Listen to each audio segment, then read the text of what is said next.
Good morning, everyone. Welcome to Durrett's Take. Happy Tuesday. Let's get started. There's a lot of things to go over. Starting off with the NBA playoffs. Like I did last week, I'm going to go ahead and go over my takeaways for each series that's currently happening. So let's start with the Bucks versus Heat. So my one phrase for it basically is Battle of the Role Players. It's a valid statement because Giannis is going to get his. Jimmy Butler in playoff mode is going to get his. So it's a matter of who's going to step up from each team. And game one, it was Miami, so that's why they were able to win the game.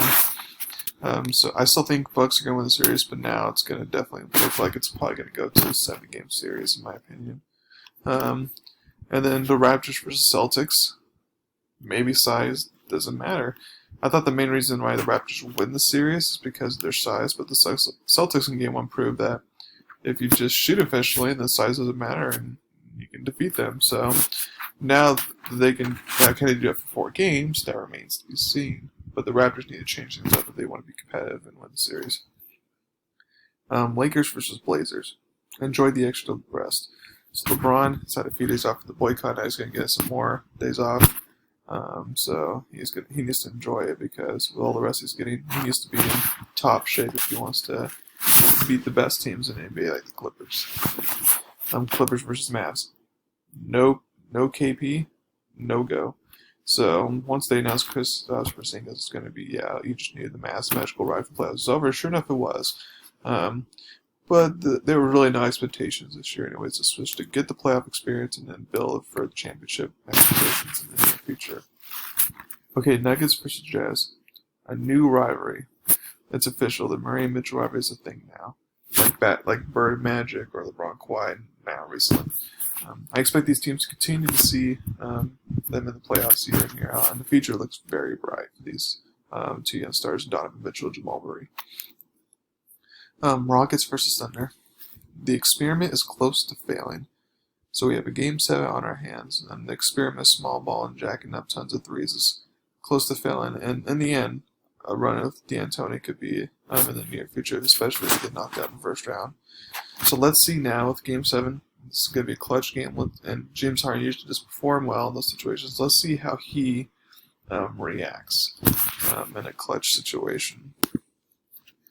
Okay, so now I've been going over some NFL stuff because the NFL season's going to be happening in 9 days. So I decided to come up with my top 10 QBs. Okay, and this will be based off how they're going to do this coming up season, not what they've done recently. Because most of this, it's what they've done for me recently, but for me, I'm going to project. So number 1, obviously, be Patrick Mahomes. I don't think there's any doubt there. Number 2 will be Russell Wilson. Again, don't think there's any dispute there. 3, Lamar Jackson. I do feel like he'll perform very well. I don't see him necessarily matching his MVP success from last year because, Mahomes, he obviously set the bar so he can imagine himself balling here, place a guy injured for 2 years. You just never know. But I still feel like he'll be tough at QB. And then number 4, you can go a bunch of different ways here. But number 4, I went Drew Brees. And the reason why I went with Drew Brees is because he has another good weapon now in Emmanuel Sanders. If the Saints use Taysom Hill more, then he's going to be able to throw the ball to him. If Kamara can perform better, then that'll open things up for Brees, which I think Kamara will perform better. So I just kind of expect that since this is 99% mostly like his last season, he's going to go out and leave it all out on the field. Number 5 is Tom Brady. Now, I wouldn't necessarily say he's the better quarterback than some of the other quarterbacks I have on this list, but because of all the offensive weapons he has around him, he's just basically going to look like a top 5 quarterback, basically. It's going to be if he can't look like a top 5 quarterback with all the weapons he has, that's a good problem. Number 6, I have Aaron Rodgers. Now, I feel like he would be a little bit higher on the list, but the problem is he doesn't have a lot of the offensive weapons that the other teams do, so that's going to hinder him. It'll be interesting to see with Jordan Love there now, how Aaron Rodgers is going to react, how he's going to play, how they're going to do. Because I don't expect it to replicate 13-3 like last year, especially since they got lucky, 13-3 if you will, not actually skillful at 13-3 like the Saints or 49ers. But I feel like Aaron Rodgers still has something left in the tank.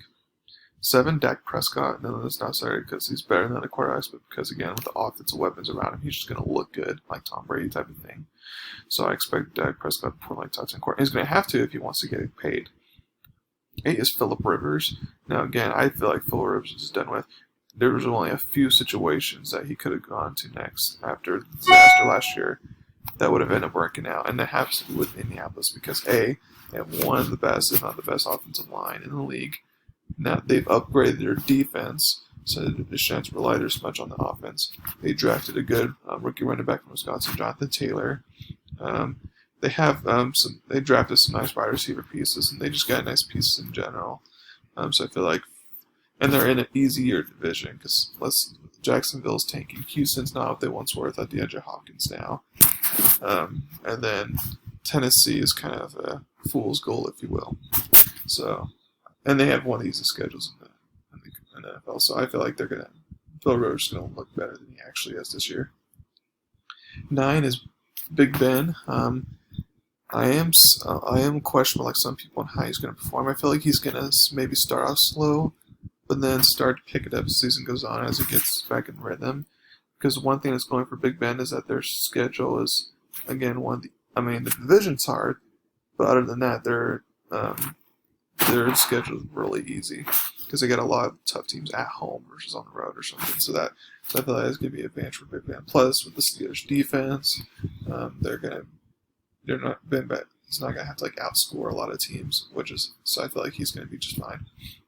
And then 10, there's a couple different directions I wanted to go here because but I'm going to go with Jimmy G. And the reason why, because I feel like San Francisco wants to be a really good team, and I feel like he's gonna have something to prove. Like, no, I'm not just assistant quarterback.